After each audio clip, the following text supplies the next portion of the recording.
Les leaders mondialistes comme Joe Biden et George Soros poussent leur guerre par procuration avec la Russie jusqu'au point de rupture, en avertissant que le conflit en Ukraine pourrait déclencher la Troisième Guerre mondiale. Ici, One America, personne Sharp. On nous vend une fausse guerre. C'est aussi simple que cela. On demande au peuple américain de croire que la petite Ukraine se défend vaillamment contre le monstre géant qu'est la Russie. Et que son seul espoir est que les USA prennent une position pour la liberté et la démocratie. Sauf que ce n'est pas du tout le cas. C'est une histoire bien commode, mais c'est un mensonge. Depuis le début, cette guerre a été fabriquée par les mondialistes et les tyrans à Washington, et conçue spécifiquement pour paralyser notre économie et plonger le monde dans une dépression massive, ce qui aiderait à centraliser le pouvoir des mondialistes. Si vous ne me croyez pas, écoutez le maître des marionnettes mondialistes, en personne, George Soros. J'ai créé une fondation en Ukraine avant que l'Ukraine ne devienne indépendante de la Russie. Et cette fondation fonctionne depuis lors. Quelqu'un a été très impliqué en Ukraine, et c'est Biden. Il a eu bien plus de patience que moi pour essayer de transformer Poroshenko en leader démocrate. Mais l'opportunité de générer une Ukraine unie, bien faire les choses, est à votre portée. Nous voulons être votre partenaire, votre ami dans ce projet, et nous sommes prêts à aider. Quelqu'un a été très impliqué en Ukraine, et c'est Biden. Imprégnons-nous de cela. George Soros a déjà été expulsé de Russie et de Hongrie, son pays d'origine, pour s'être immiscé dans leurs affaires avec sa fondation marxiste Open Society.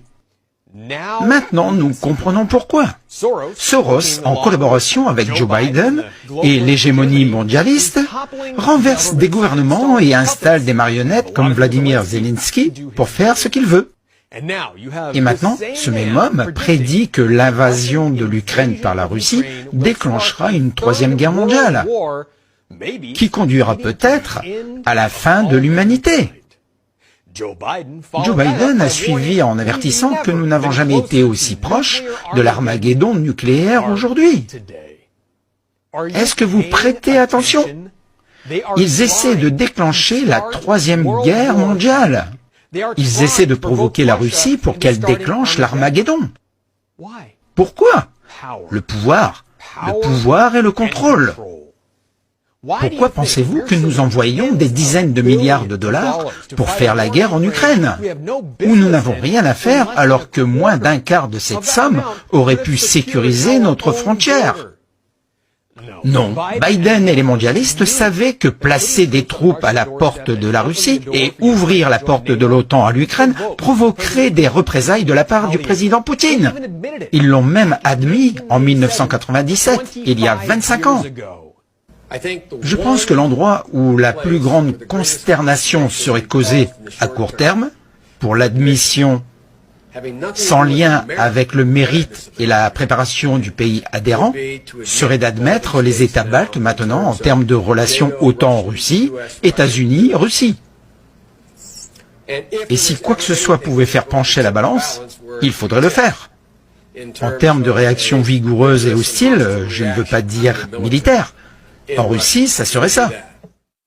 Et maintenant, Biden a accepté d'envoyer plus de nos armes de poing à l'Ukraine pour combattre la Russie. Il a annoncé qu'il autoriserait un nouveau programme d'aide militaire pour les systèmes de défense aérienne, ce qui signifie probablement qu'il envoie certains de nos systèmes clés de missiles sol-air avancés.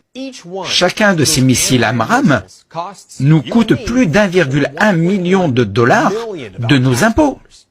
Et il leur en faudra probablement quelques centaines. Et cela s'ajoute à tout l'argent que nous avons déjà envoyé à l'Ukraine.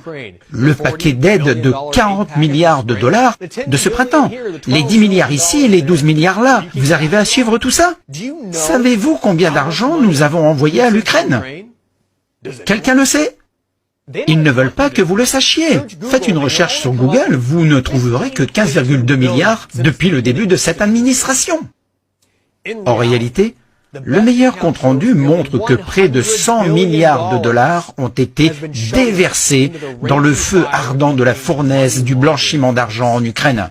C'est assez d'argent pour résoudre la pauvreté en Amérique, du moins selon les dires des libéraux. Alors pourquoi dépenser tout cet argent pour l'Ukraine ? Eh bien, l'Ukraine était au centre d'un énorme réseau de trafic sexuel d'enfants il y a quelques années. On doit garder ça secret. Et Hunter Biden a travaillé en étroite collaboration avec certaines de ses principales organisations criminelles d'Ukraine, y compris Burisma. Et maintenant, le ministère de la Défense et la société de Hunter Biden, Rosemont Seneca, ont été surpris à financer des laboratoires biologiques en Ukraine pour des recherches sur le virus Covid-19. 3 mois avant que le Covid ne se soit officiellement propagé. Vous voyez le tableau ? Rien de tout cela n'a à voir avec l'invasion de l'Ukraine par la Russie. Il s'agit d'une campagne de poudre aux yeux coordonnée avec les groupes de médias pour couvrir la plus grande escroquerie de l'histoire de notre nation. Peut-être même de l'histoire du monde. Mais ne posez pas de questions.